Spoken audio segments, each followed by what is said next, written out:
Let me tell y'all something. Between Florida closing back down with all these cases, black people, and my aunt thinking she got the COVID but won't take her ass to the hospital, I don't know if I'm damn coming or going. Y'all want to talk about it? Oh, goddamn it, we finna talk about it. Let's talk about it.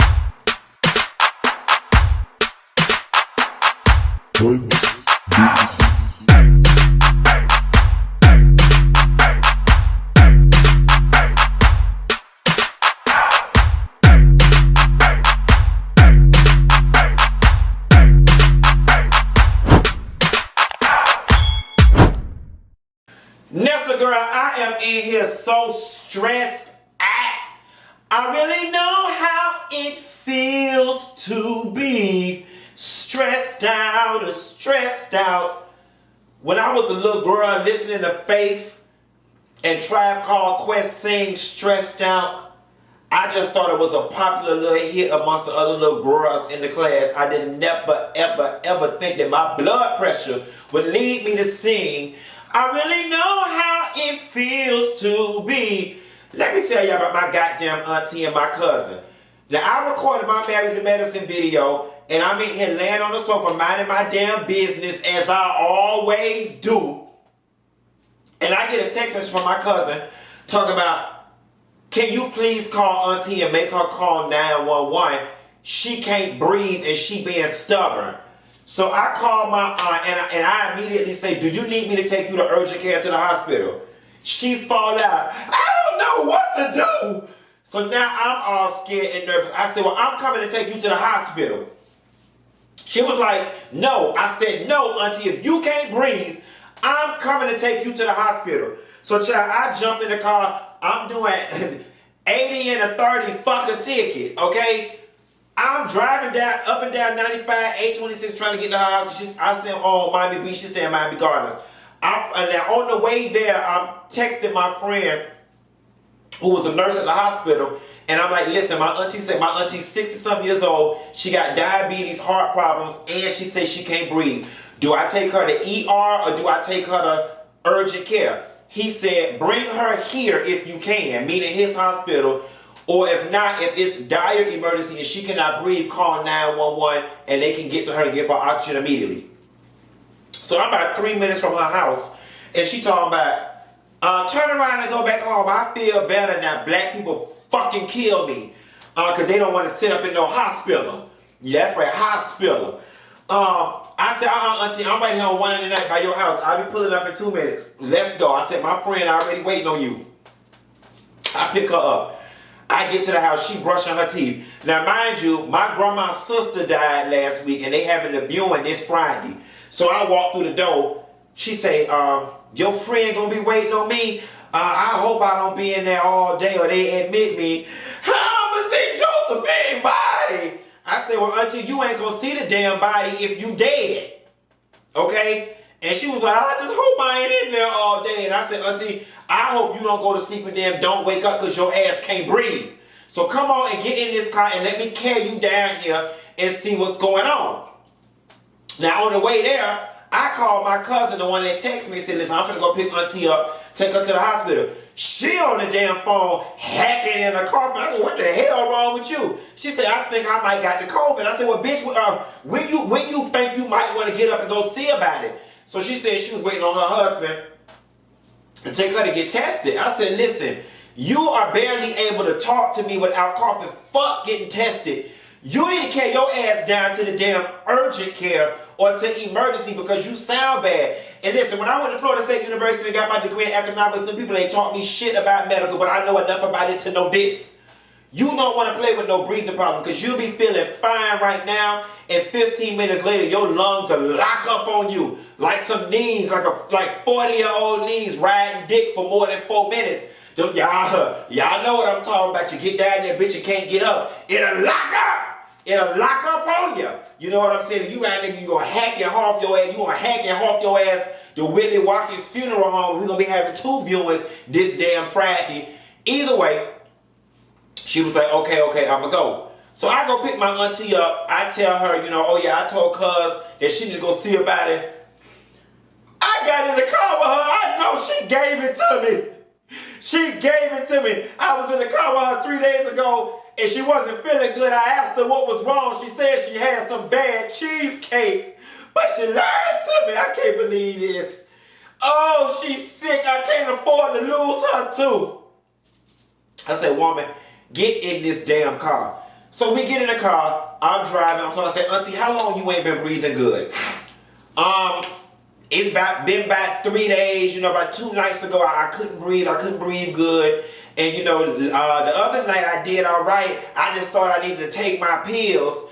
Now mind you, you got diabetes and heart problems, so what the hell kind of pills you taking for breathing? I don't, maybe when she went down to Florida State University, got her degree, they didn't teach her nothing about medical either, apparently. I just thought I needed to take my pills. And this is my last night, I was able to sleep pretty good, but then I woke up and I couldn't breathe good.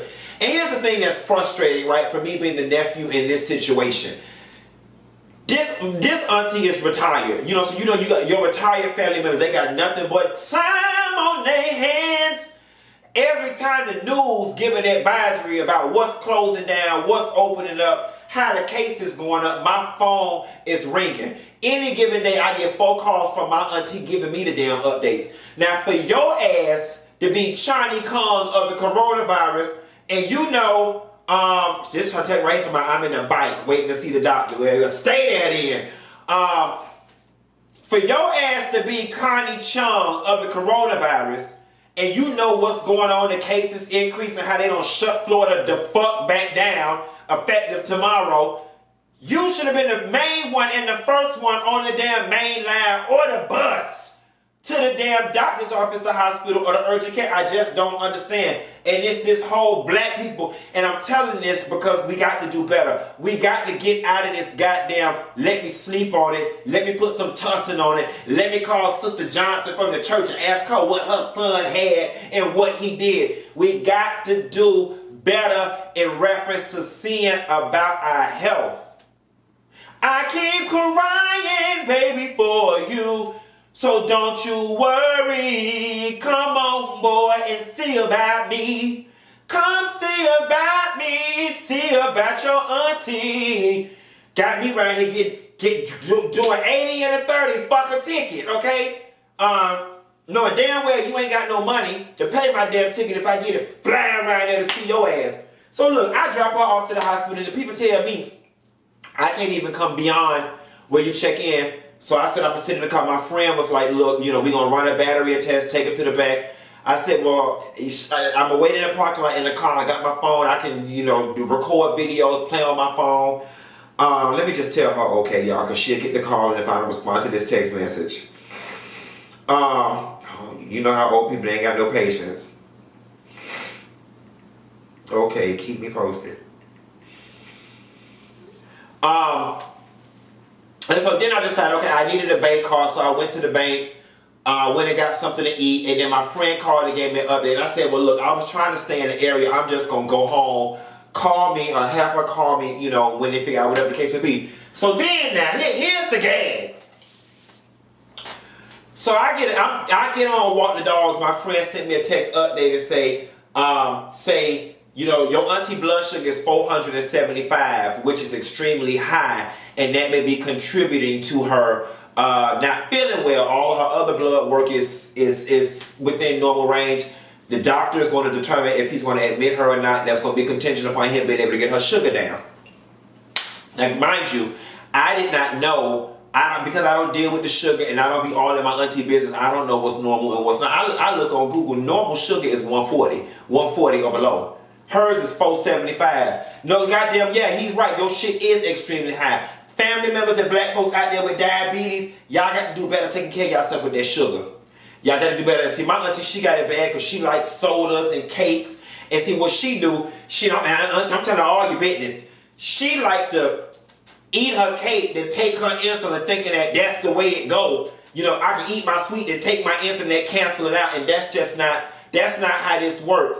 That's not how any of this works. So I talked to my homeboy, and he said he won't be able to have the COVID test back immediately. They'll have that back in 24 to 48 hours or whatever the case may be. As far as my cousin is concerned, let me tell y'all something. I have the patience to deal with little kids, and I have the patience to deal with old people. I don't have the patience to deal and monitor and supervise able-bodied grown people.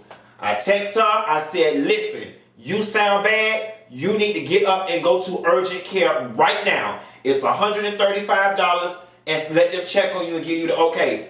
Beyond that, there's nothing else I can do.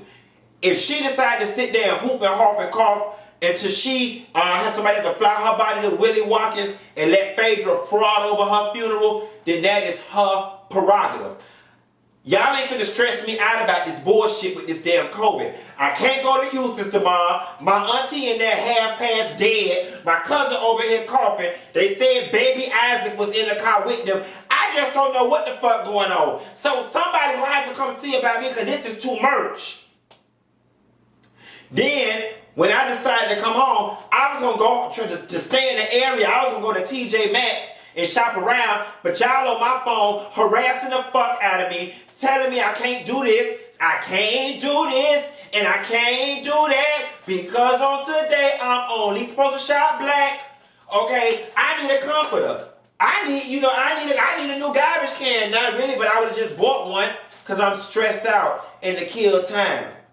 So then I decided to come home. The bridge stuck in the up position. I had to sit there for 40 minutes.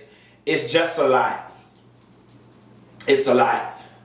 It's a lot. Y'all gotta take care of yourself. We all gotta take care of our mental health because they got me stressed out. And I'm sitting here like, where is Dr. Imani when I need her? And I'm gonna have to go online right now and get on her podcast and see if I can find one of her podcasts that speak to what the hell it is I'm going through right now. And for those of y'all who do not know what I am talking about, Dr. Imani Walker. Excuse me, I confused her with Dr. Jackie. Dr. Imani Walker from Married to Medicine LA, y'all. She has got a podcast called The Imani State of Mind that talks about mental health, particularly in the communities of color, breaking down stigmas, how to spot the signs, what language and verbiage to use in dealing with your family members that have or that you may suspect have mental health issues. And my aunt is someone who suffers from anxiety. Very, very, very bad. Very bad. She gets worked up very easily. And so I'm definitely going to jump on this podcast to see if I can figure out how it is and what it is I need to say to better help service my aunt when it comes to her health, both her mental health and her health with this diabetes. I would encourage y'all to check out Dr. Imani's podcast as well, because I know I'm not the only one going through this. And I know this experience that I just described with my aunt is the everyday common black person experience, especially when we are dealing with our parents and our elders and their health and their mental health. So y'all be sure to drop down in the description box. This will take you to her podcast, brought to you by Stitcher, and you can find it on every podcast platform that's out there. The Apple, the Google, the Hulu, not the Hulu, but the Voodoo that she do so well. And that's what it is, y'all. That's all I got. Ain't got no more. Y'all please be safe. Wash your hands, wash your ass. Put your hand on your mouth when you cough. It'll help the solution. Y'all don't know about that. That's some staple singers. Be sure to like and subscribe, and I'll call y'all hoes after I get the results from this lady COVID if I don't pass the fuck out by then. Bye.